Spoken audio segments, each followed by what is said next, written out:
With one of the shortest careers in rock and roll history, Buddy Holly still managed to influence a generation of rock and rollers. I'm One Bad Comic, and this is Vinyl Snacks.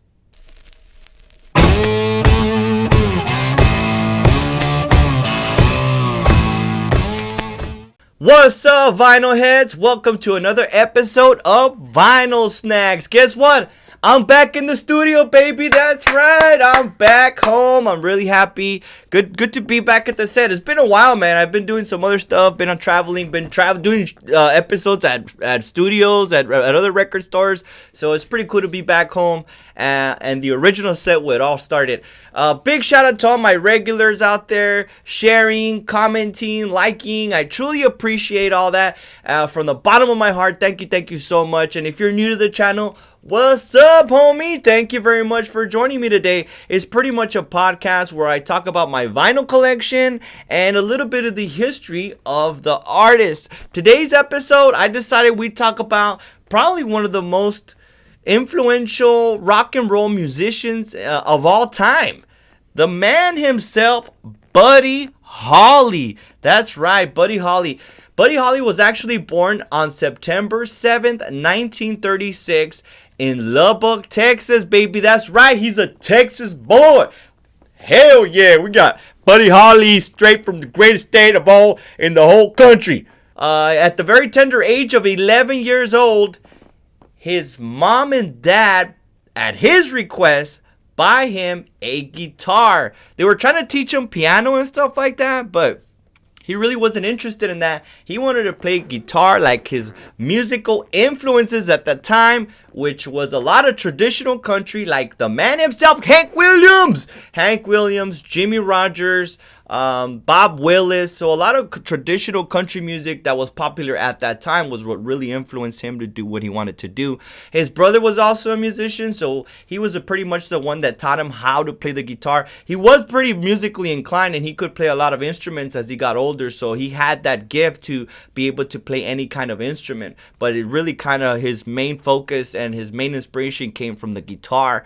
In 1953, he met a guy named Bob Montgomery, and the two decided to do like a little duo thing going on, and they got picked up by a radio station called KDAV on a show called Sunday Party. So they would be on the radio station and they would play music, and it was through that relationship that in 1955 they got to open up for one of the greatest the king of rock and roll himself, Elvis Presley, dude. So Buddy Holly opened up for Elvis Presley, and Elvis Presley made such a massive impact on his life that it was after that Buddy Holly decided that he wanted to have a full-time career in the music industry. So in 1955, after he graduated high school, he did that. After playing a little bit more music around town, word started getting around, and some people, record labels came around and they picked him up. In 1956, he released his first single under the umbrella of a record company called Decca Records. They released two singles called Love Me and Blue Days and Black Nights. Now what happened was that Buddy Holly really wasn't happy with the way the production of the songs came out, because they weren't giving Buddy Holly much creative control of the music. So they did another two songs after that and didn't get much hype. Nobody really listened to it. It didn't garner any pop, any hits or anything like that. And after that, Decca decided to not renew the contract with Buddy Holly, which kind of disappointed him a lot, but I think he had a vision that he had in his head, and he was going to follow through with it no matter what. So Buddy Holly, after being released from Decca Records, decides to go to Clovis, New Mexico. Of all places, a small, tiny town. I worked there for a little bit milking cows, and it was in Clovis, New Mexico that Buddy Holly decided to create his music the way he wanted to, and he recorded a song called That'll Be the Day. I know, dude, it's a super great song, right? He did it in Clovis, New Mexico, dude. His manager at the time, Norman Petty, picks up the song and shoots it over to New York to another record label called Brunswick Records. Brunswick Records really liked the song, and they started to distribute it. It was right after that the song caught fire. and a bunch of people started liking it. They started jamming out to it. It started coming out on the radio, and it started to gain popularity for Buddy Holly and his band. Since he was still under contract with he was still under contract, but so he couldn't make any more music, he released the song That'll Be the Day under the name The Crickets. So they were trying to like hide the music from the original record company, so they wouldn't have any problems with it. And then he releases another song which becomes a monster hit called Peggy Sue. I believe it reached number 3 on the Billboard charts. So it became a big deal for him. It was a huge hit. It became such a huge hit that it actually allowed him to be on the most popular show in the country, the Ed Sullivan Show. And back then, if you would be on the Ed Sullivan Show, like, that's it, dude. You're made. You're gonna get all the deals. You're going on tour. So that's exactly pretty much what happened. Not only did he get huge popularity in the United States, but he also hit in the UK. So he started charting in the United Kingdom, guys, which allowed him to go international in 1958. And he starts heading out over there and starts touring all over the country in the UK. After that, he comes back to the United States to tour once again in the United States. And it's in the United States that he gets on a tour called the Winter Dance Party Tour. Now, the Winter Dance Party Tour at that time was probably, I'd say, the hottest tour in the country, because it had some of the top artists of that time, which was obviously Buddy Holly, the Big Bopper, and the young Richie Valens. So they had an amazing tour lined up. They started doing a couple of shows, but there were some issues throughout the tour when they started. What I had read about was that they were saying that the tour wasn't planned out very well. So they were having to jump from city to city differently. It wasn't routed correctly. Like, whenever somebody goes on tour, you try to route it to where you kind of do like a circle or something like that. But their tour was just all over the place. So they had to travel a lot during that time. And during that time, what they were doing is that they were traveling on these buses. And Buddy Holly really didn't like it, especially because they were having issues with the bus itself. The heat on the bus wouldn't work. So these guys were having to travel in really cold temperatures. It would get so cold on that bus that one of the band members actually got frostbite and had to like leave the tour to take care of it. Imagine getting a frostbite on your foot while you're touring. So that wasn't really comfortable, especially when they're doing so many shows all over the country. So it was at that time that Buddy Holly was like, you know what, I gotta figure something out. And he decides to find other ways of transportation. They had another show, I believe it was in Minnesota, and it was going to be really cold. The Big Bopper at that time had got a cold from the tour of the bus. Everybody got sick. So everybody was like, I don't want to get on the bus. So then Buddy Holly books a plane to get them there quicker.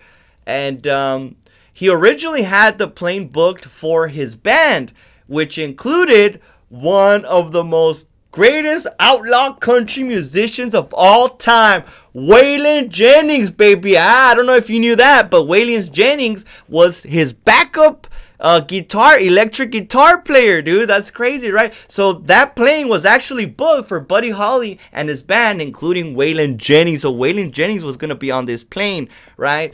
And but what happened is that Waylon Jennings felt bad for the Big Bopper because he was sick, so he decided to just go ahead and give him his seat on the bus. Richie Valens was also not scheduled to be on the plane either, but he ended up playing a game with another guy named Tommy Allsup, and he was actually supposed to be on the plane. So they played a whole coin flip to see who would get the seat because nobody wanted to go on the bus. They flipped the coin, and Richie Valens won the coin flip. So Richie Valens got to be on the plane headed towards Minnesota. And as I'm assuming we all know, that plane never made it, because that, as we all know, is referenced as the day the music died.